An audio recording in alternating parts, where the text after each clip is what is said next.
南北朝是一段南北政权长期并立、双线并行的分裂时代。若将南北历史拆开来看，往往只能看到局部的兴衰更替，唯有放在同一时间轴下，才能真正看清这个时代如何在战争、融合与制度重塑中一步步走向隋唐盛世。公元420年，寒门出身的刘裕在东晋废墟上建立刘宋，中国历史正式进入南北朝时代。这位从北府兵中崛起的铁血帝王，一生南征北战，先后消灭南燕、后秦，收复洛阳、长安，距离统一中国只差最后一步。然而，公元422年，刘裕在准备北伐北魏前夕病逝，统一大业戛然而止，南北之间长达1个半世纪的对峙也由此拉开序幕。刘裕死后，太子刘义符即位，但这位年轻皇帝荒淫失德，很快被辅政大臣废杀。公元424年，刘义隆继位，即宋文帝。宋文帝在位30年，轻徭薄赋，整顿吏治，发展生产，开创了南朝最繁荣稳定的元家之治。就在南朝休养生息的同时，北方的鲜卑拓跋部也在迅速崛起。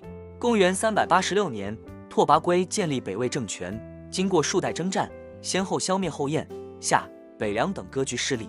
公元439年，北魏太武帝拓跋道攻灭北凉，统一北方。至此，中国形成了南朝刘宋与北朝北魏隔江对峙的稳定格局。统一北方后的拓跋道将目光投向了江南，而宋文帝刘义隆也一心想收复中原。公元450年，宋文帝仓促发动第2次元家北伐，宋军却全线溃败。拓跋道率鲜卑铁骑长驱直入，一直打到长江北岸的瓜布山，与建康隔江相望。魏军最终因粮草不济北撤，但南朝国力大损，元家之治的成果毁于一旦，南弱北强的格局从此基本确立。元家北伐的惨败不仅改变了南北力量对比，也引发了刘宋内部的剧烈动荡。公元453年，太子刘绍弑杀父亲宋文帝，开启了刘宋宗室内乱的恶性循环。此后20年间，刘宋皇室骨肉相残，多位皇帝死于非命，王朝在无休止的内斗中迅速衰落。公元479年，晋军将领萧道成代宋建齐，然而南齐重蹈刘宋宗室内乱的覆辙，其明帝萧鸾为巩固皇位，几乎将宋、齐两朝宗室屠戮殆尽。公元502年，雍州刺史萧衍起兵攻入建康，废齐和帝，建立梁朝。南齐仅存在23年便宣告灭亡。梁武帝萧衍在位长达48年，是南朝在位时间最长的皇帝。他前期励精图治，提倡节俭，重视文化，梁朝一度出现繁荣景象。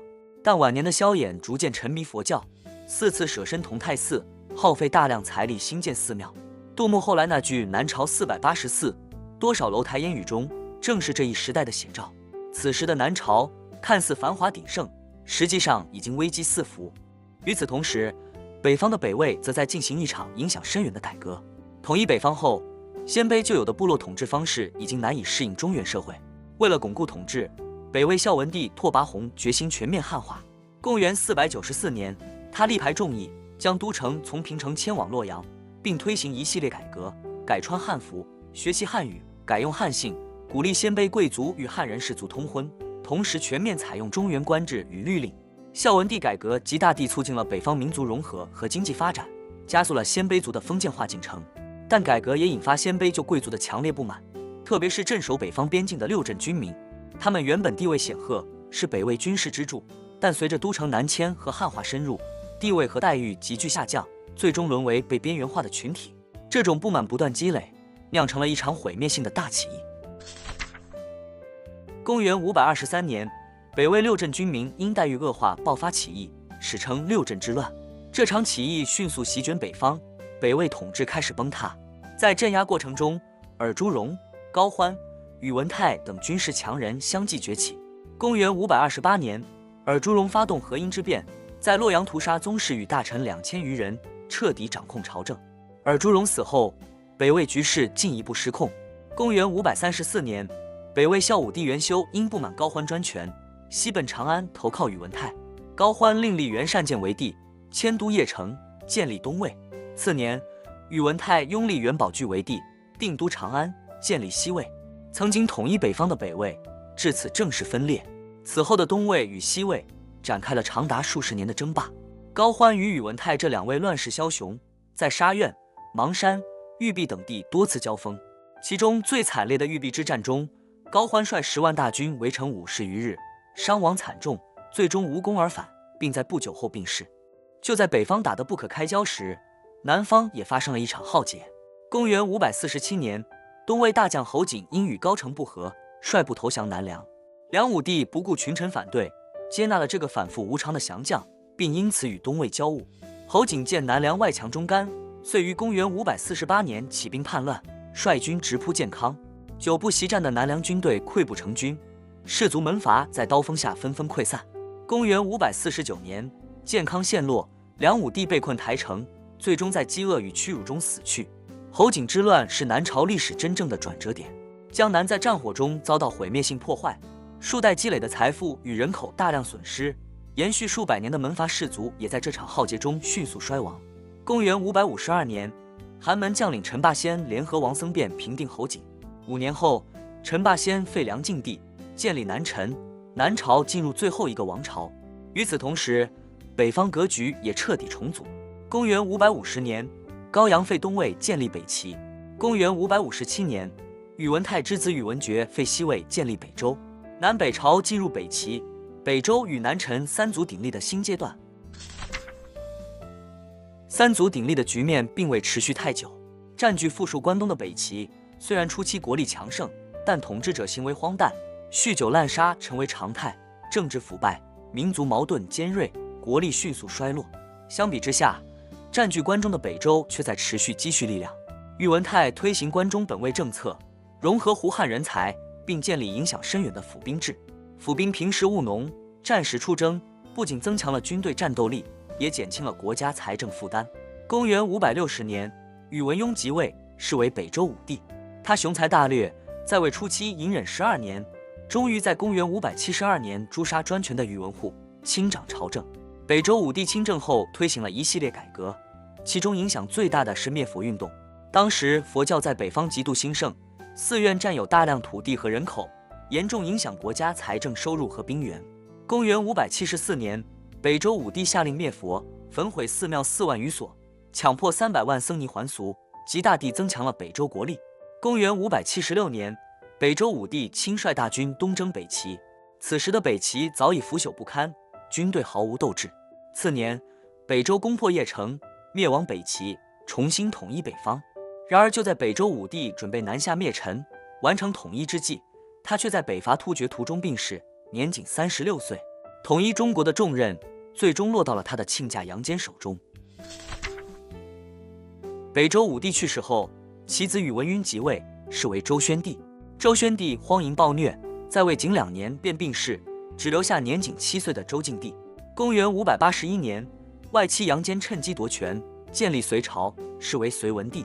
杨坚是一位极具政治才能的统治者，他建立隋朝后，迅速推行改革，在政治上确立3省6部制，加强中央集权；在经济上继续推行均田制与租庸调制；在军事上完善府兵体系。经过数年休养生息，隋朝国力迅速强盛，统一全国的时机终于成熟。而此时的南陈已经走向最后的衰败。公元582年，陈宣帝去世，陈叔宝即位，是为陈后主。这位著名昏君沉迷酒色，不理朝政，终日与嫔妃文臣宴饮赋诗，荒废国事。唐代诗人杜牧那句商女不知亡国恨，隔江犹唱后庭花，讽刺的正是这种醉生梦死、国将不国的末世景象。公元588年，隋文帝命晋王杨广统帅50万大军南下伐陈，陈朝君臣依旧迷信长江天险，以为足以阻挡北军。次年正月，隋将贺若弼、韩擒虎率军渡江，几乎没有遭遇像样抵抗，便攻入建康。陈后主仓皇带着宠妃躲入景阳宫枯井，最终仍被隋军俘虏。自西晋灭亡以来，持续270余年的分裂时代终于宣告结束。尽管长期分裂对峙，南北朝却在文化与制度层面完成了一次深刻融合。北方在孝文帝汉化改革与六镇反噬之间，逐渐形成了胡汉融合的关陇集团；南方则在氏族衰落与寒门崛起过程中，孕育出新的文化气象。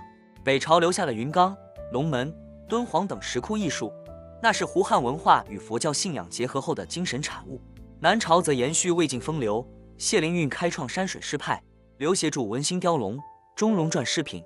中国文学的自觉在这一时期真正成熟，佛教在这一时代迅速传播，达摩渡江，慧远结社，易经事业空前繁荣。